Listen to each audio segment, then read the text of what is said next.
డ్రోన్లతో అమెరికా ఇజ్రాయెల్కు చుక్కలు చూపిస్తోంది.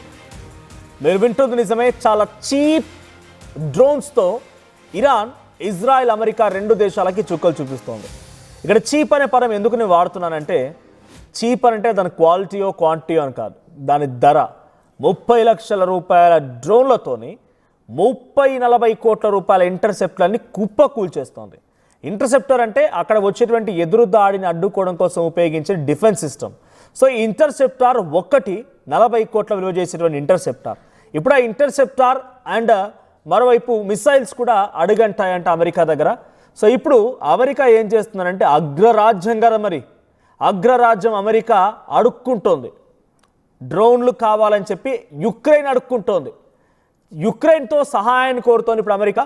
సో ఉక్రెయిన్ నుంచి సహాయం కోరుతున్నటువంటి అమెరికా ఏం అడుగుతోందని అంటే, నాకు డ్రోన్లు కావాలి అని చెప్పి అడుగుతోందట. సాయం చేస్తామని ఉక్రెయిన్ కూడా సమాధానం ఇచ్చారంట.